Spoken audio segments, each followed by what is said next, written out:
Welcome to TATuP Talks, a podcast by Journal for Technology Assessment in Theory and Practice. Hi, Georg and Alexandros. Thank you that you're taking the time today for this special format. We didn't have any talks yet in TATuP, and I can imagine that you're really busy with your research work. That's why I'm happy that you're taking the time for talking to me. Thank you. Thank you for inviting us. First of all, I would like to know, some people may know TATuP, others not. So some may know that we have a call for special topics at the very beginning. And I'm curious, how come that you decided to submit an abstract for the call for submissions in the team? Did you know each other before, and has the topic been fixed yet, or how come that you decided to invite? Well, if it's okay with you, Alex, I would start. Sure. Yes, we all knew each other because we are all working on the same project, which is called MOTRA. MOTRA stands for Monitoring System und Transferplattform Radikalisierung.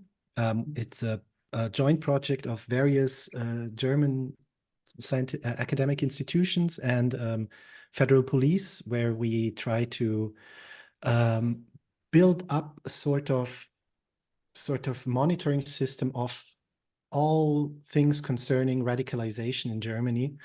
And the ITAS team is concerned with the technological aspect of radicalization, so how new and emerging technologies shape and change radicalization and violent extremism. So we knew each other quite a while, actually. I've been on the MOTRA team since 2022, and Alex even before me.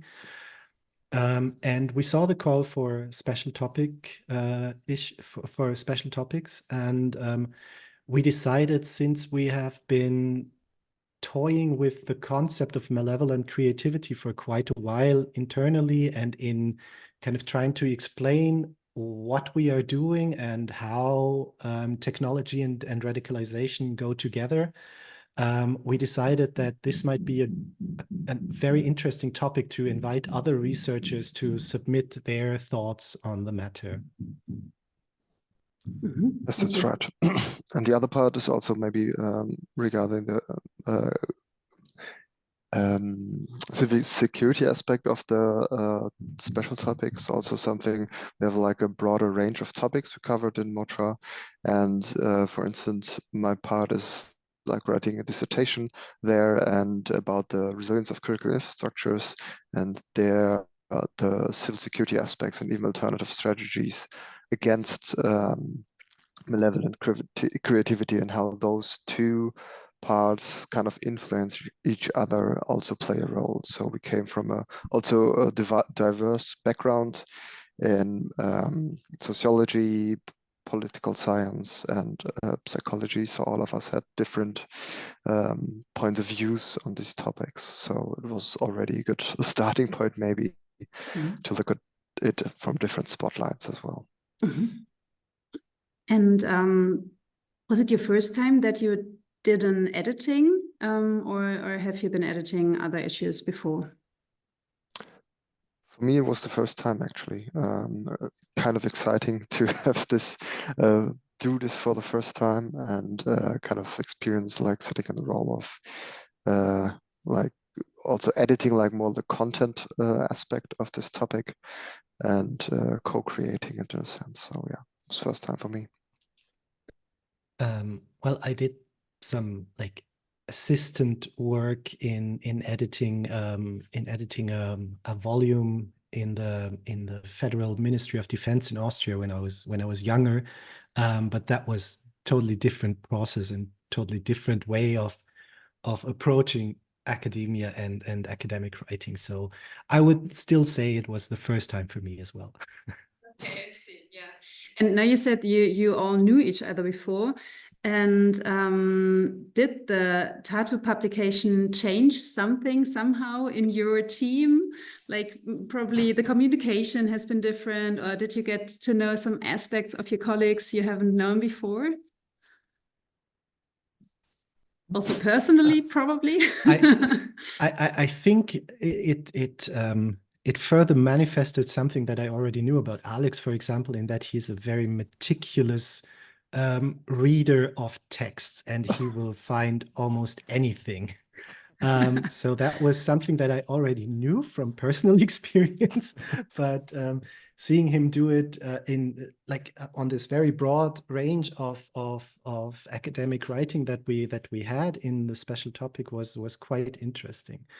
Other than that, I think it showed as Alex mentioned, our different backgrounds in what we looked for in an article and how we approached an article. It was very different for me. I come from a qualitative political science and security studies approach, and with a lot of radicalization and terrorism studies in the background, and others on our team are more quantitative researchers, and Alex with his sociology background. So it was very interesting to see what was the important part of a paper for each and every one of us. So I think from that aspect, we got to know each other a little bit more than before.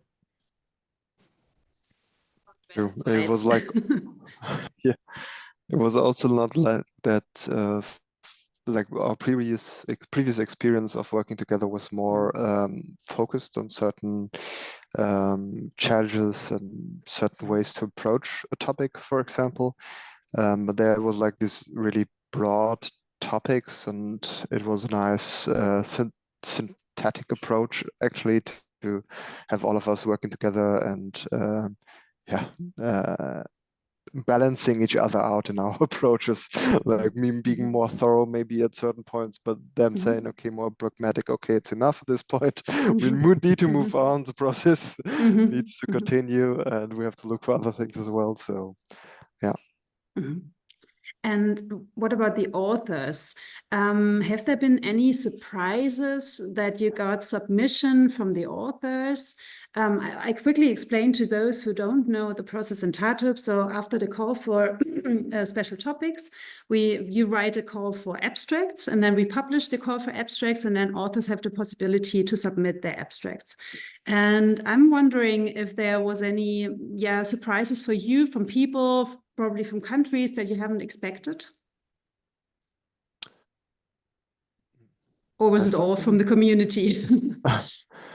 Maybe I start with, I was actually surprised about most of them. Wow. We had a broad range of channels. We sent the call for abstracts to, and one of these channels, we could backtrace it actually, okay, they were coming out of a certain network, and but we didn't expect exactly them to submit, for example.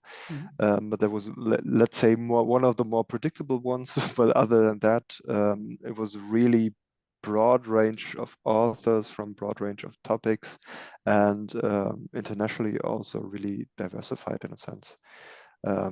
Still with a kind of European focus, one has to say, but nonetheless, it was really international authorship, and we were surprised by some of them. What I found really interesting was how well those channels worked that we didn't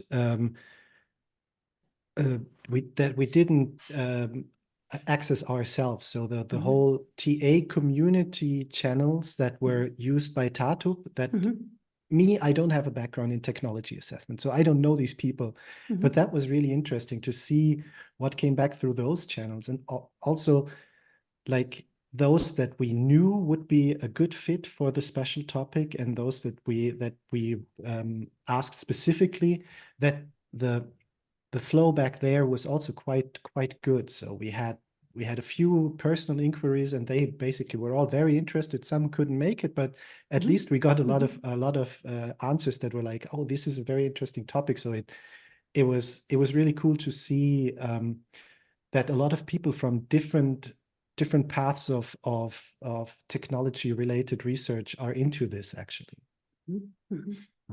Very interesting also for us to know as the editorial office. So we are sometimes also surprised about the submissions. Now coming to the topic, the title of your TATuP issue is Malevolent Creativity and Civil Security.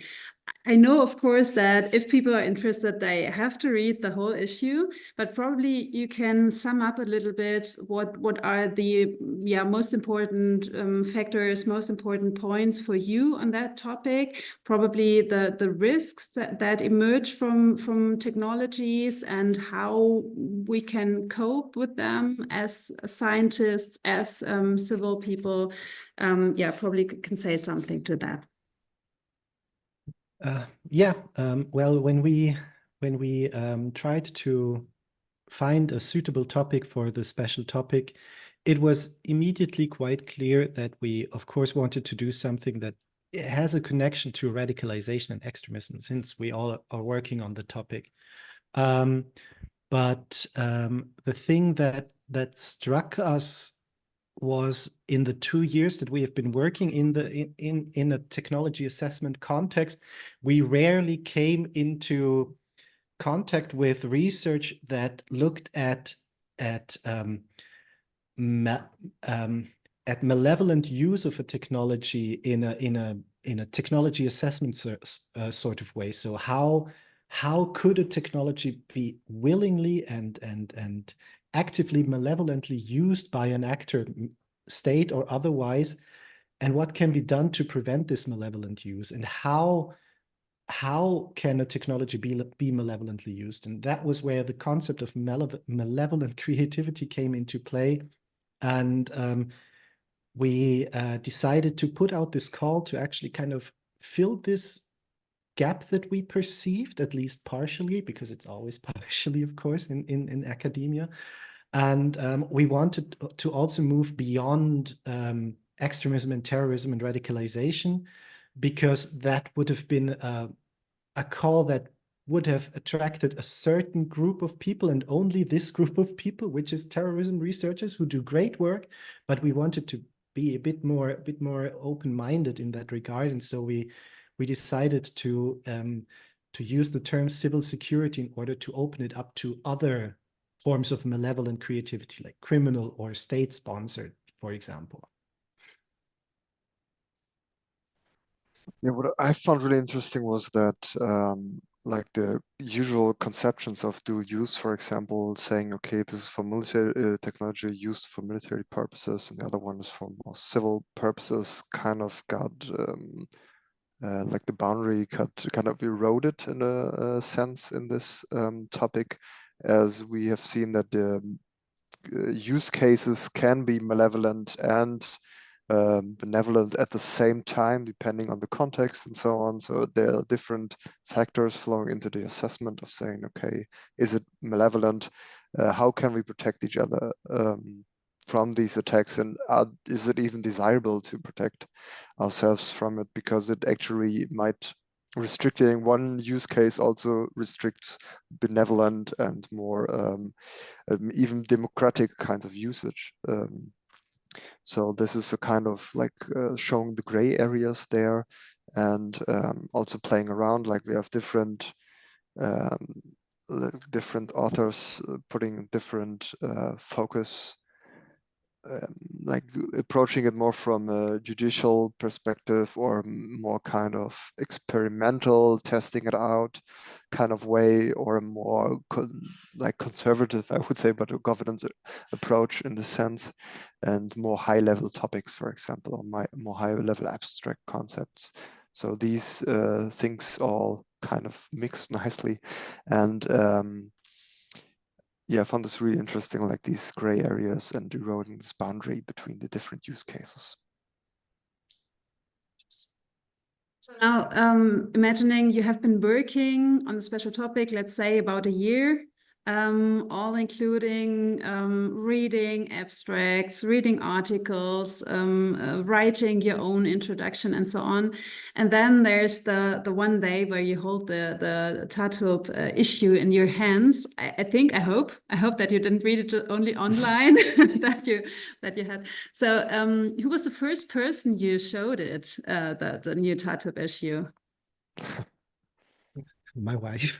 That's what I wanted to hear. Very good. Yeah, And for what me did she was say? Great. Of course. She was very happy for us that it was published and that all of this were. Oh, there is a rainstorm outside right now. So Okay. yeah, that's Lower Saxony for you. No, she was very happy for us, but of course, you know, having her own work and having her own interests, it's not always easy to find the time to actually read through what your husband is publishing. So she saw it and she enjoyed it, that it was done, and that I was happy with the end product, and then of course I showed it to Twitter. Okay. So Very good. not a single person, but to Twitter. Yeah, for me it was kind of a similar path, showing it to my girlfriend first, and then to my friends and family, and so on, and having like this hard copy in my hand. Really have this still romanticized version of holding it in my hand, going through the pages and reading it. Smelling the paper. Yes, exactly. Exactly. Yeah. I guess it, and then yeah. and then in the end, putting it in my own personal library to look at it occasionally, like I could stand a kind of achievement. It was, yeah, really nice to have this at the end. After 1 year of work, to see it in a physical form. Yes. I know that actually most readers of TATuP are reading TATuP online, which is very fine, but we are still proud of having the printed version as well. And it also is something different. Yes, and also proud of the layout, to have to say. Sorry, I just need to fix here something. The layout, which is different to other scientific papers, because we have also the community part in it, and this is not like I would say the normal scientific layout, so it's a bit more fancy probably. I actually That's enjoy true, it that once there is a special topic, there is also still other stuff in the journal that you can read and that you can experience. So that's actually really cool. I enjoyed it because it makes it very easy to move outside of what your actual research focuses and experience other things. Yes, yeah. So I mean, you kind of answered the following question before, but I still want to know if you like benefited for your own work from the special topics. So do you probably imagine co-working with other people you haven't known before, or have you been stumbling over things, topics that you haven't thought about before? Yeah, for me, it was definitely different viewpoints. I hadn't looked at this topic from beforehand, reading through these different points of view, and also stumbling upon literature that wasn't really on my radar because I was coming from a different background, like a sociological background, for example. And this was something that really came really naturally as well from the whole topic editing process, I have to say. And going through these things, maybe even going out of your comfort zone to read something. Okay, it's not really my field, maybe, but because I'm the editor of this, I have to give it a try. I have to read through it. I have to concern myself with the arguments being made there, and then I can have a different view I wouldn't have beforehand because I was more in my kind of more restricted horizon in a sense. Yeah. Yeah, for me it was actually quite quite practical, because we use one of the concepts that was put forth in one of the articles of the special topics, and we try to adapt it to our interview data. So we use a novel concept that was introduced in our special topic and try to build something with it, with our own data. So we have this very practical side to the special topic, but also like for example, I did my master's degree focusing on security studies, and then I kind of moved away from that and went to radicalization and European radical right party studies and stuff like that. And coming back to the special topic, there were 2 articles that dealt with security studies again from different viewpoints, and to come back and finding out, okay, there are actually a lot of connections that can be made here. And also with technology assessment on the other side, a field that I was most unfamiliar with until I started my work at ITAS. That was really interesting to see how all these different parts of my research, past and present, came together and formed something new and interesting for me. That's good. Are there any advices you would give to future special topic editors? Something you wouldn't have expected before, and now you know some learnings probably? The most important thing that I learned in this editing process is don't give up if many reviewers decline your invitation to review. We had a lot of those. Yeah. And in the end, everything worked out fine, and they were great reviewers, even though they might not have been our first choice. But don't give up on the review process. Don't give up on the reviewers. And it's also a great way to actually find out who works on similar topics, because you have to look for so many people all of a sudden. And that was I think my main takeaway. Other than that, I can say that the editing team at TATuP is really nice. They are very helpful, and it was a joy editing this special topic. So thank you for that. But yeah, I think it's a great experience for every researcher to do something like this, because you get a glimpse of what it's like on the other side as well. I actually was going to comment on the reviewer thing as well, to say, okay, hang in there if it gets hard and tough, but yeah, it's worth it. And it was really nice also being in constant conversation with you, communicating with the editorial office to say, okay, you will also saying, okay, it's rather unusual maybe that many reviewers maybe decline this. It's more common that they actually accept, and we had to kind of like this, we kind of went out there to say, okay, we want to tackle this niche topic, so maybe that's why it became harder for us as well, but in the end it was worth it, because okay, we see there aren't that many reviewers and people who can actually cover these like this fusion of TA and security studies and so on. So we actually see kind of confirmed to say, okay, there's a research gap there, and even though it is kind of harder to hang in there, it's still worth it to fill this gap. Yeah, I completely see the point, but I can say that this is quite normal for TATuPs, since the TA is also a niche, and we're actually quite in a while struggling with the searching reviewers. So this is not unnormal. Okay. but we have the same experience, that it's good to know which people are working in the field, also for us, and we are documenting them, and also inviting them once in a while for submitting their own papers, and I think it's enriching the community, in my point of view. And did you get any feedback on the issue, apart from the personal feedback, but from the community, from your scientific colleagues? Via Twitter, for example? Well, nothing beyond the usual, like congratulations. I think everybody has so much to read that I'm I'm not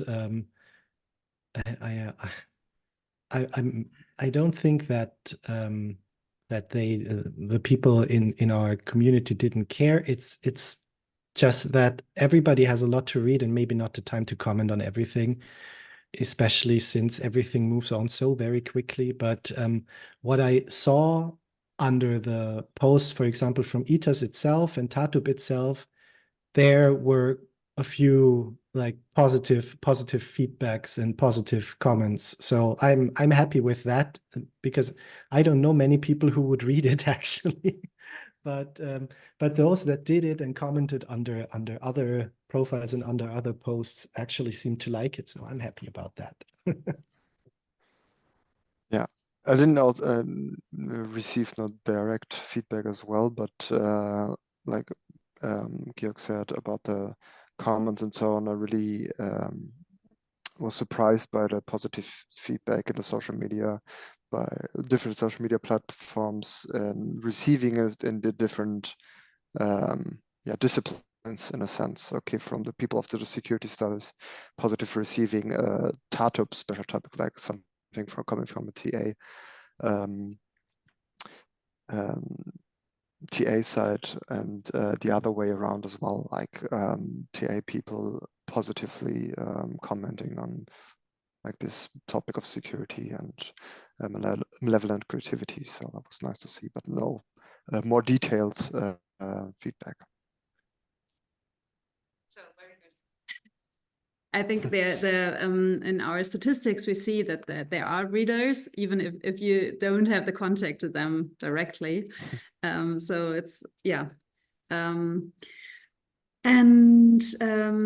actually, my last question is, are there any things you would do differently in a future editing? Is there any things you took as a learning, or did everything went like the way you expected it?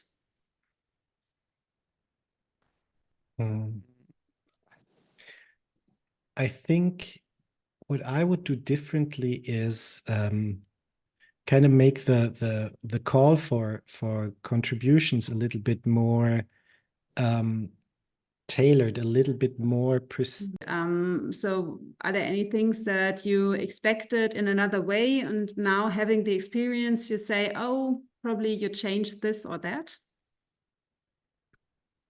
So I would probably, the one thing that I would change is the call for contributions, to make it a little bit more precise, because I felt that in trying to keep it as open as possible, we also scared some people away from maybe submitting an abstract or something like that, because they felt like, I don't know if this is fitting this very, very vague descriptions of that we chose.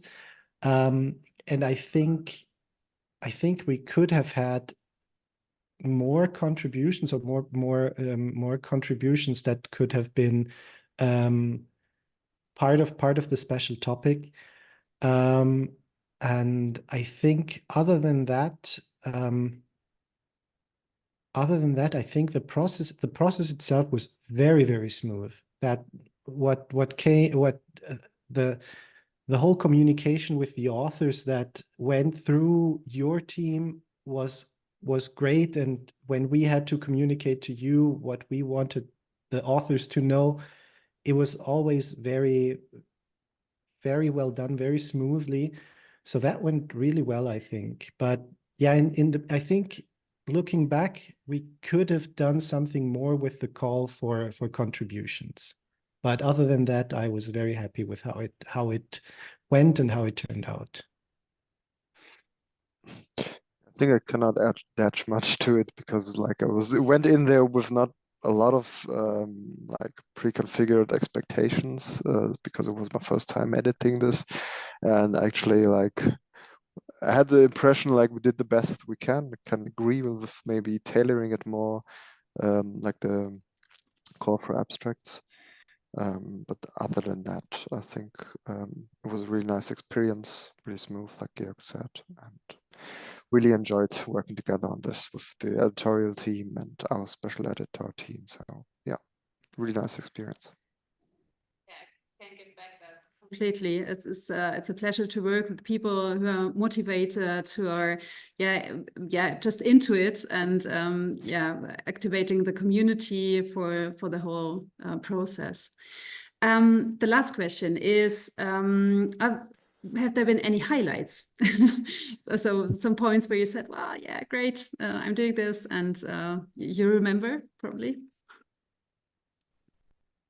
Actually, despite it being at the end a pretty hard piece of work, the whole thing about contacting reviewers and like searching for them, looking how they might fit the topic, receiving their feedback for the authors, and then translating it in the sense or summing it up and giving them kind of the author something they can work with, and like really creating this the special topic content-wise was really the highlight for me, because I'm always someone like also if I organize events or workshops and so on, it's really important for me to kind of have an impact on the content, to kind of see what interests me and kind of have an influence there, have like kind of a feedback with the material, with the people and so on. That was really the highlight for me.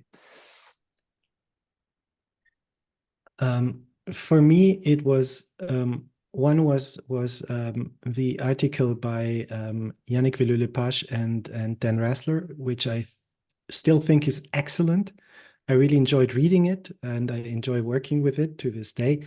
And the second thing that I enjoyed on a personal level was doing the interview with Matthias Quent, because he is he is a very important person in Germany when it comes to talking about radicalization and extremism, and having him talk about immersive realities and democracy, and basically just be,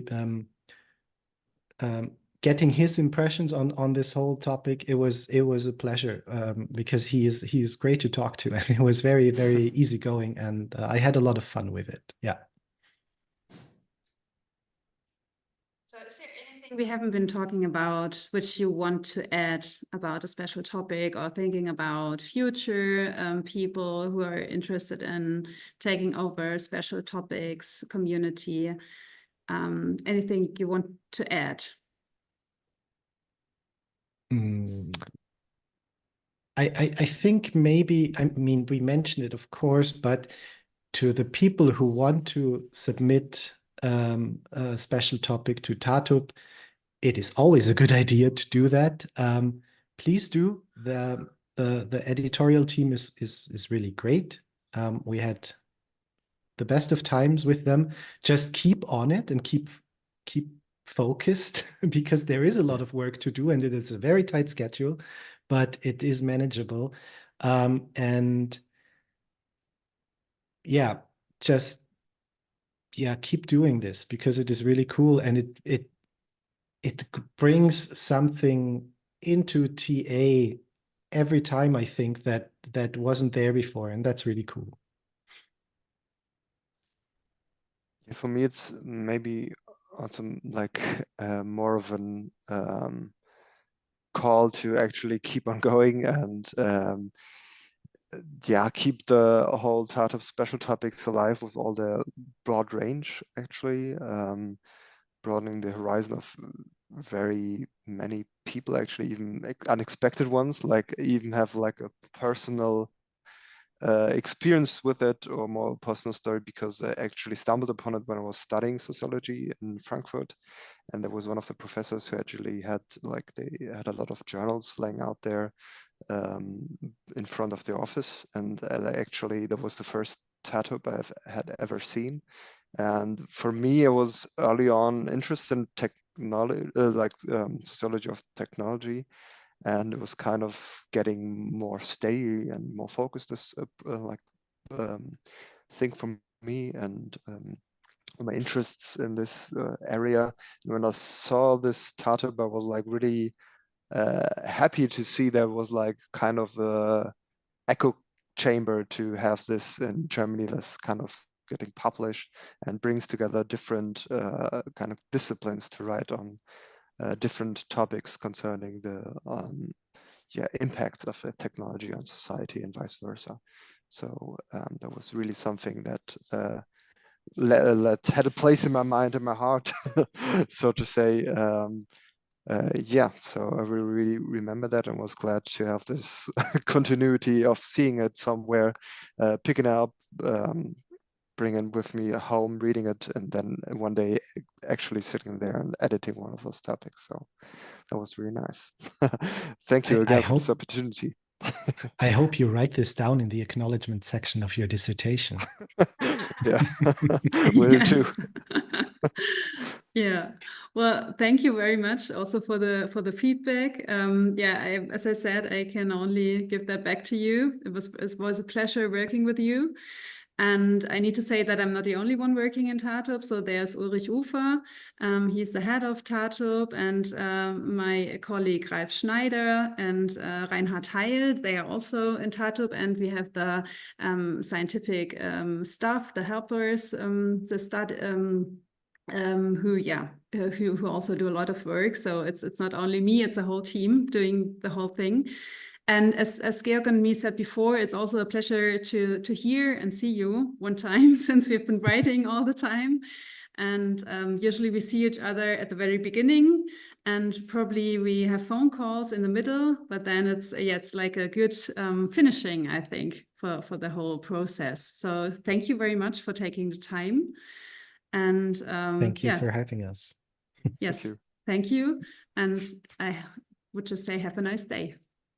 You too. You too. Thanks. Thank you. Bye. Bye. Bye-bye.